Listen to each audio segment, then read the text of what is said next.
नमस्कार दोस्तों, हमारे YouTube channel study point first में आप सभी का स्वागत है। हमने पिछले वीडियो में बात की थी मानव भूगोल की विभिन्न परिभाषाओं की और आज की वीडियो में हम बात करेंगे मानव के प्राकृतिकरण और प्रकृति के मानवीकरण के बारे में। मानव भूगोल की परिभाषाओं के बाद अगला अपना टॉपिक है वो है मानव का प्राकृतिकरण और प्रकृति का मानवीकरण। देखिए क्या है मानव का प्राकृतिकरण और प्रकृति का मानवीकरण।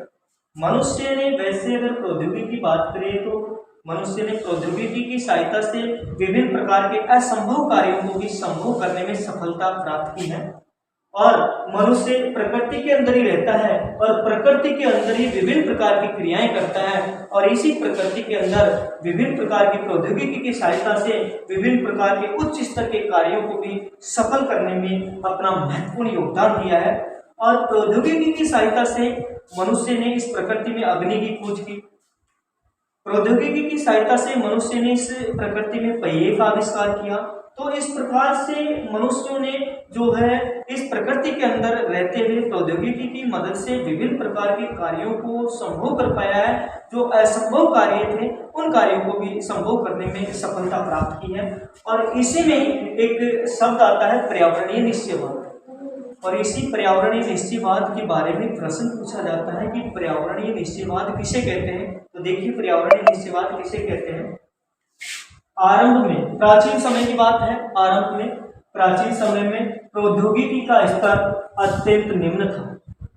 प्रौद्योगिकी का स्तर था ही नहीं वैसे प्रारंभ में। जब से प्रौद्योगिकी का स्तर बढ़ा है तब से मनुष्य ने विभिन्न प्रकार की सफलताएं प्राप्त करने में महत्वपूर्ण योगदान दिया। कई प्रकार की सफलताएं प्राप्त की है। तो आरंभ में प्रौद्योगिकी का स्तर क्या था, अत्यंत निम्न था तथा मानव के सामाजिक विकास की अवस्था भी आदिम थी। मनुष्य सही तरीके से सामाजिक जीवन नहीं जीता था। उसे समाज का इतना महत्व पता नहीं था कि समाज का क्या महत्व होता है और समाज में किस प्रकार से जीवन जिया जाता है, समाज की स्थिति क्या है और समाज क्या होता है, इसके बारे में ज्यादा कुछ नॉलेज नहीं थी। तो प्रारंभ में प्रौद्योगिकी का स्तर तो निम्न था ही था, लेकिन मानव के सामाजिक विकास की अवस्था भी क्या थी, आदिम थी। आदिम मानव समाज मतलब प्राचीन मानव समाज की बात कर रहे हैं हम। आदिम मानव समाज व प्रकृति की प्रबल शक्तियों के बीच, आदिम मानव समाज और प्रकृति की प्रबल शक्तियों के बीच विभिन्न प्रकार की क्रियाओं, देखो प्रकृति के अंदर मनुष्य विभिन्न प्रकार की जो क्रियाएं करता है उन क्रियाओं की बात आ रही है कि आदिम मानव समाज और प्रकृति की प्रबल शक्तियों के बीच विभिन्न प्रकार की क्रियाओं को क्या कहा जाता है, पर्यावरणीय निश्चयवाद कहा जाता है। तो ये पर्यावरणीय निश्चयवाद की परिभाषा थी। कैसे, देखिए समाज को क्या माना, प्राचीन समय के समाज को आदिम मानव समाज, ये है आदिम मानव समाज।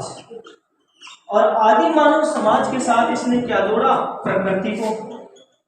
आदिम मानव समाज और प्रकृति दो शब्द लिए हैं तो क्या कहा है, आदिम मानव समाज और प्रकृति की प्रबल शक्तियों के बीच, इन दोनों की, आदिम मानव समाज और प्रकृति की क्या प्रबल शक्तियां, प्रबल शक्तियां, आदिम मानव समाज और प्रकृति की प्रबल शक्तियों के बीच विभिन्न प्रकार की क्रियाओं को, तो आदि मानव समाज और प्रकृति है, इनके बीच में जो विभिन्न प्रकार की शक्तियां पाई जाती है, कहने का मतलब है कि आदि मानव समाज और प्रकृति की प्रबल शक्तियों के बीच विभिन्न प्रकार की जो क्रियाएं होती है, इनके बीच में जो विभिन्न प्रकार की क्या होती है, क्रियाएं, आदि मानव समाज और प्रकृति की प्रबल शक्तियों के बीच विभिन्न प्रकार की जो क्रियाएं होती है, इन क्रियाओं को ही क्या कहा गया है, इन क्रियाओं को ही कहा गया है पर्यावरणीय निश्चयवाद।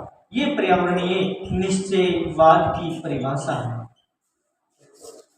आदि मानव समाज और प्रकृति की प्रबल शक्तियों के बीच विभिन्न प्रकार की क्रियाओं को ही क्या कहा है, पर्यावरणीय निश्चयवाद कहा गया है। पर्यावरणीय निश्चयवाद के बाद में हम बात करेंगे संभववाद की, कि संभववाद क्या होता है।